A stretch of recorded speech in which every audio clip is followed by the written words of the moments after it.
Okay, तो सबसे पहले बात करते हैं हम लोग सैमी ज़ेन के बारे में। तो डब्ल्यू वाले ने भाई एक बार फिर से वही ड्रामा कर दिया जिस ड्रामा के बारे में मैं जिक्र कर रहा था। डब्ल्यू वाले हर बार वही ड्रामा करती है। सैमी ज़ेन भाई जैसे कल चैंपियन बने, सैमी ज़ेन को 9000 लाइक मिला और 15000 डिसलाइक मिला। मतलब सैमी ज़ेन को भाई लोग बिल्कुल नहीं पसंद कर रहे हैं। देखो, सैमी ज़ेन के पास कोई बहुत बड़ा लेवल का टाइटल नहीं आया, पर जिस लेवल का टाइटल है सैमी ज़ेन का बाइकआउट हो रहा है। ये चीज भाई मेरे ख्याल से सबको समझना चाहिए। तो पता नहीं भाई डब्ल्यू कंपनी आज करंट में क्या डिसीजन ले रहे हैं। भाई वो जो डिसीजन लेती है भाई ऑडियंस उसको डिसलाइक ही करते हैं। ऑडियंस को भाई बिल्कुल अभी करंट में डब्ल्यू कंपनी का स्टोरी लाइन नहीं पसंद आ रहा है। सिर्फ 21 दिन बचा है रेसलमेनिया 42 होने में, पर डब्ल्यू वाले कोई भी ऑडियंस को सरप्राइज नहीं कर पाए अभी तक। बाकी आगे बात करते हम लोग गुंथर के बारे में। तो भाई रिसेंट टाइम में गुंथर का बहुत ज्यादा चर्चा हो रहा है, क्योंकि भाई रिसेंट टाइम माइकल कोल ने भाई गुंथर के बारे में बहुत बड़ा बात बोल दिया। माइकल कोल गुंथर के बारे में बोलते हैं कि अभी करंट टाइम में इस पूरे प्लेनेट में सबसे बेस्ट रेसलर गुंथर है। अब देखो यार, गुंथर इस पूरे प्लेनेट के सबसे बेस्ट रेसलर है, इस बात को चलो मैं मानता हूं, पर भाई बेस्ट रेसलर होने से कुछ नहीं होता है ना। आपको अगर एक बेस्ट रेसलर अगर बनना है तो भाई आपको हर एक बार शो को ऊपर आना होगा, आपको बेस्ट मैसेज देना, बेस्ट स्टोरी लाइन देना, साथ ही साथ भाई आपको बेस्ट माइक स्किल चाहिए। पर भाई गुंथर के अंदर ऐसा लिटरली कुछ भी नहीं है। गुंथर भाई सिर्फ उसको रेसलिंग करने आता है। आप समझो भाई पिछले 21 दिन से गुंथर भाई टेलीविजन से गायब है। तो ऐसा थोड़ी होता भाई बेस्ट रेसलर, ना ही कोई इंटरव्यू, ना ही कहीं सोशल मीडिया के ऊपर कहीं दिखना। तो मैं तो इस बात से एग्री नहीं करता हूँ भाई। चलो रेसलिंग अच्छा, इस बात को मैं मानता हूँ, बाकी मैं गुंथर को लेकर इतना सीरियस नहीं। बाकी आगे बात करते हम लोग कार्मेलो हाइस के बारे में। तो भाई कार्मेलो हाइस सैमी ज़ेन से टाइटल हार गए। अब इसके पीछे का एक और प्रोबेबली रीजन ये बताया जा रहा है कि भाई कार्मेलो हाइस का जस्ट रिसेंट शादी हुआ है। तो शादी के बाद बेसिकली एक कपल भाई हनीमून वगैरह मनाने के लिए जाते हैं, इसलिए भाई बेसिकली जो हमारे क्या कार्मेलो हाई जो है बेसिकली भाई वो हनीमून मनाने गए, इसलिए बेसिकली भाई कार्मेलो हाई जो है अपना टाइटल सबसे पहले लूज किए और रेसलमेनिया के अंदर भी कंपीट नहीं करने वाला। डब्ल्यू वाले ने भाई ऑलरेडी मैच ऑफिशियल कर दिया। डब्ल्यू वालों को रेसलमेनिया के अंदर मैच देना होता कार्मेलो हाइस को, तो डब्ल्यू वाले भाई इतना जल्द सैमी ज़ेन और ट्रिक्स विलियम का मैच नहीं ऑफिशियल करती। यहाँ पर सबसे पहले मौका कार्मेलो हाइस को दिया जाता है, क्योंकि भाई अभी जस्ट वो अपना टाइटल हारे। इसका मतलब दैट इज वेरी क्लियर भाई कार्मेलो हाई जो है बेसिकली अपना हनीमून वगैरह बनाने के लिए मस्त हो गए हैं, और ट्रिक्स विलियम और सैमी ज़ेन आराम से रेसलमेनिया के अंदर फाइट करने वाले हैं। बाकी आगे बात करते हैं हम लोग रेसलमेनिया 42 के बारे में। तो भाई रेसलमेनिया 42 के कुछ और मैच कार्ड बेसिकली यहाँ पर निकलकर सामने आया। भाई आप लोग ये सारे मैचेस यहाँ पर देख सकते हैं। देखो भाई रेसलमेनिया 42 के अंदर 8 मैच पहले ऑफिशियल हो चुका है, जिसका लिस्ट मैं आपको बता चुका हूँ, और 7 मैच अभी और होना है। तो 7 में से भाई 7 मैच आप लोग यहाँ पर देख सकते हैं। यहाँ पर बेसिकली इस लिस्ट के अंदर 6 मैच दिया गया। तो डब्ल्यू वाले भाई एक और मैच और ज्यादा करवाने वाले, 7 मैच मेरे ख्याल से करवाने वाले, 14 मैच टोटल मतलब होने वाला। ठीक है भाई, 8 6 14, तो यही 6 मैच आपको देखने को मिलेगा। आप लोग लिस्ट यहाँ पर आराम से देख सकते हैं। वैसे बाकी आगे बात करते हैं हम लोग पावर हाउस हॉब्स के बारे में। हाँ, इनका नाम भाई रोलेंस की वगैरह है, पर हाँ इनका रियल नेम AW कंपनी के अंदर पावर हाउस हॉब्स ही था। तो पावर हाउस हॉब्स को डब्ल्यू वाले ने भाई फाइनली अपने वेबसाइट के ऊपर रेंडर कर दिया है। भैया आप लोग देख सकते हो डब्ल्यू कंपनी के वेबसाइट के ऊपर करंट में रेंडर हो चुके हैं। तो चलो भाई ये खुशी वाला बात है। आई होप अब पावर हाउस हॉब्स भाई आपको देखने को मिल जाए टेलीविजन के ऊपर। मेरे ख्याल से मिलने नहीं वाले, पर देखो मिल जाए शायद से। बाकी आगे बात करते हम लोग रैंडी ऑर्टन और जेकब फाटुगार में। तो भाई रैंडी ऑर्टन और जेकब फाटुगार में करंट में ये बताया जा रहा है कि इनका जो अभी करंट में रेसलमेनिया का फ्यूड है वो पोस्टपोन्ड है। मतलब आपको फ्यूचर में रैंडी ऑर्टन और जेकब फाटू का फ्यूड देखने को मिलेगा। और इस फ्यूड के लिए भाई मैं भी मतलब एक्साइटेड तो नहीं, पर हाँ मैं देखना चाहता हूँ। जेकब फाटू भी करंट में भाई ठीक ठाक काम कर रहे हैं। वैसे भाई मैं स्मैकडाउन क्यों नहीं देखना चाहता हूँ। आप लोग देखो भाई डब्ल्यू वाले लास्ट टाइम जब स्मैकडाउन के ऊपर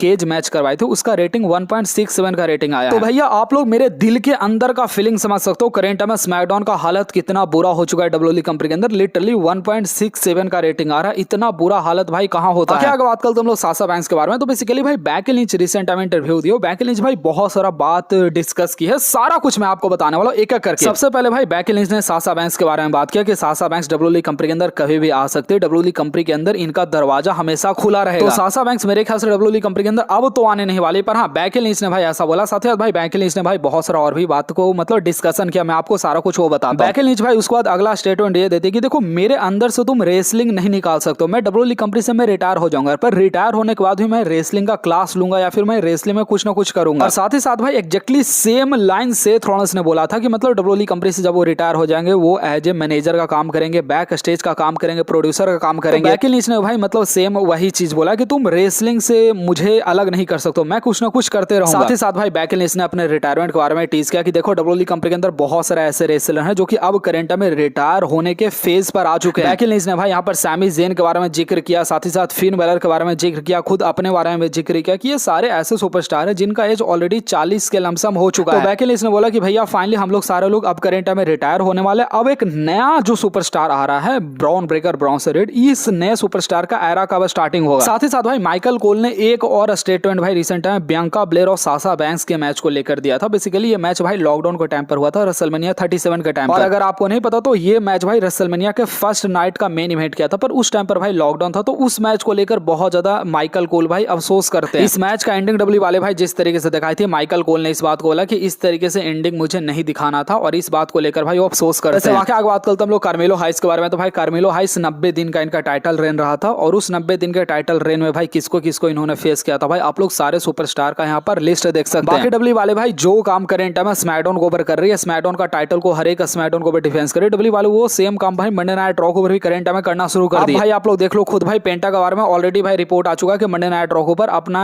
ये टाइटल इंटरकॉन्टिनेंटल टाइटल डिफेंस करने वाला, तो डब्ल्यू वाले सेम ड्रामा भाई मंडे नाइट रॉ पर भी कर रही है। तो भैया मेरे को ये नहीं समझ आ रहा आप टाइटल डिफेंस करवा के क्या करेंगे भाई, आपको स्टोरी लाइन देना, स्टोरी लाइन डब्ल्यू वाले भाई बिल्कुल दे ही नहीं रही है। आगे बात करते हम लोग डब्ल्यू कंपनी के बारे में। तो डब्ल्यू कंपनी ने भाई एक नया ट्रेडमार्क फाइल किया जिसका नाम है डब्ल्यू क्लब। तो क्लब डब्ल्यू इसका एग्जैक्टली नाम है, अब इसका क्या करने वाली है डब्ल्यू भाई मुझे नहीं पता, तो पर हाँ डब्ल्यू वाले ने भाई क्लब डब्ल्यू नाम के एक नया ट्रेडमार्क करवाया, साथ से एक छोटा ग्रुप वगैरह बनाने वाली है, पता नहीं भाई क्या करने वाले, पर ट्रेडमार्क उन्होंने करवाया। एक और चीज भाई बेकी लिंच ने भाई फोर्स हॉर्समैन के बारे में बात की। आपको पता है भाई डब्ल्यू कंपनी के अंदर फोर्स हॉर्समैन थी, साशा बैंक्स थी, बेकी लिंच थी, शार्लेट फ्लेयर थी और बेली थी, और इनको फोर्स हॉर्समैन इसलिए कहा गया था क्योंकि डब्ल्यू कंपनी के अंदर जब लेडीज को लड़की लोग को बिल्कुल एज ए ऑब्जेक्ट दिखाया जाता था, एज ए मतलब लस्ट दिखाया जाता था, तो उस टाइम पर ये चारों सुपरस्टार भाई फोर्स हॉर्समैन के तौर पर सामने आई थी, और आने के बाद बहुत बेहतरीन परफॉर्मेंस दिया था, और फिर वो मतलब वुमेन्स का भाई अलग नजरिया बदल दिया। तो रिसेंट टाइम बेकी लिंच से पूछा गया फोर हॉर्समैन के बारे में कि क्या फोर हॉर्समैन के अंदर अभी भी करेंट टाइम में कुछ बचा हुआ है, आप लोग क्या कुछ और कर सकते हैं साथ में। बेकी लिंच ने भाई सिंपल बोला कि देखो यार अभी करेंट टाइम फोर हॉर्समैन एक पेज पर नहीं है, एक साथ नहीं काम कर रहे हैं, तो हम कुछ नहीं कर सकते हैं, हो सकता है एक पेज पर कभी आ सकते हैं तो कुछ साथ में कर सकते हैं, और इसलिए भाई उन्होंने साशा बैंक्स को लेकर भी स्टेटमेंट दिया कि साशा बैंक्स जब चाहे डब्ल्यू कंपनी के अंदर आ सकती है, उनका स्वागत है। बाकी आगे बात करते हैं डब्ल्यू कंपनी के स्टोरी लाइन के बारे में। तो डब्ल्यू कंपनी का स्टोरी लाइन कितना चूतिया हो चुका है भाई आप लोग ये देखो, डब्ल्यू वाले भाई पिछले एक हफ्ता से 4 रवलरी को ऐसा दिखाए जहां पर आखिर सिक्योरिटी गार्ड है उसको छुड़वा रहे हैं। आप चाहे लिव मॉर्गन स्टेफनी के सेगमेंट के बारे में बात करो, जेकब फाटो ड्रू मैकिंटायर के सेगमेंट के बारे में बात करो, सीएम पंक रोमन रेंस के सेगमेंट के बारे में बात करो, कोडी रोड्स और रैंडी ऑर्टन के सेगमेंट के बारे में बात करो, तो आप लोग समझ रहे हो डब्ल्यू कंपनी भाई करंट में ऐसा चूतिया बन चुका है, इतना चूतिया बन चुका है कि इनके पास करंट में कोई स्टोरी लाइन है ही नहीं, ये सेम चीज को फॉलो करवा रहे हैं, सिक्योरिटी गार्ड को भेज दो, सबको छुड़वा दो। तो भैया यही डब्ल्यू कंपनी के अंदर ड्रामा चल रहा भाई। मेरा कल स्मैकडाउन के ऊपर इतना मूड ऑफ हुआ, मैं साला वीडियो नहीं बनाया भाई, मेरा मूड ऑफ हो गया भाई। वैसे बाकी आगे बात करते हैं जेकब फाटो के बारे में। तो भाई जेकब फाटो जेउस होगा भाई कहीं पर कोलैबोरेशन हुआ, आप लोग यहाँ पर देख सकते हैं। बाकी आगे बात करते हैं हम लोग टिफनी के बारे में। तो भाई टिफनी ने भाई नया बॉयफ्रेंड बनाया, तो आप लोग यहाँ पर देख सकते हैं भाई टिफनी का जब नया बॉयफ्रेंड बनाया तो नया बॉयफ्रेंड टिफनी का फोटो वगैरह खींच रहा है। मेरी गर्लफ्रेंड का मुझे याद आ गया भाई, मैं सही बता रहा हूँ भाई, जब भी मैं उसके साथ जाता था भाई सारा दिन मैं फोटो खींच रहा हूँ, मुझे अंदर से गुस्सा आता था पर मैं गाली नहीं दे सकता था, इसलिए मैं क्या बोलूँ भाई। वैसे बाकी आगे बात करते हैं हम लोग एजेली के बारे में। तो भाई एजेली का रिसेंट टाइम में एक फोटोग्राफ सामने आया जहाँ एजेली भाई सारा चैंपियंस बेल्ट के ऊपर ऑटोग्राफ वगैरह दे रही, तो इस सुपरस्टार को करना होता है। बाकी आगे बात करते हैं हम लोग लाना के बारे में। तो भाई लाना भाई रिसेंट टाइम में करेंट में स्टैंड अप कॉमेडियन भाई करेंट में शुरू कर दिया, स्टैंड अप कॉमेडी शुरू कर दी, तो रिसेंट टाइम में वो अपीयरेंस हुई थी एक शो के अंदर। बाकी आगे बात करते हैं हम लोग बेकी लिंच के बारे में। तो भाई बेकी लिंच रिसेंट टाइम में एक पॉडकास्ट के अंदर जाने वाले ब्रॉडकास्ट करने वाले रिसेंट टाइम भाई उसका ट्विटर के ऊपर उन्होंने टीज भी दिया है। करेंट टाइम में ये देखो भाई जितने भी रेसलर हैं डब्ल्यूडब्ल्यूई कंपनी के अंदर चैंपियन है सबका एज भाई 40 से ऊपर है, मतलब बढ़वा क्या कर रहा है डब्ल्यूडब्ल्यूई कंपनी, क्या कर रहा है ट्रिपल एच भाई, मैं कितना गाली दूं मेरे को समझ में नहीं। अच्छा रॉक ने भाई रिसेंट टाइम में एडब्ल्यू कंपनी का तारीफ किया कि भैया मुझे तो एडब्ल्यू कंपनी बहुत पसंद है, मैं एडब्ल्यू कंपनी को देखता हूँ, एडब्ल्यू कंपनी जिस तरीके से ग्रो हो रहा है मैं बहुत ज्यादा खुश हूँ। तो भैया रॉक एडब्ल्यू कंपनी का तारीफ कर रहा है। इसका मतलब ये नहीं कि भाई एडब्ल्यू कंपनी के अंदर वो जाने वाले हैं, पर हाँ रॉक को डब्ल्यूडब्ल्यूई कंपनी से कुछ खास मतलब नहीं, तो बस तारीफ कर दिया करते हैं। बाकी मैं जा रहा हूँ अपने गर्लफ्रेंड के साथ वाटर पार्क, वीडियो को लाइक करके चैनल को सब्सक्राइब करना।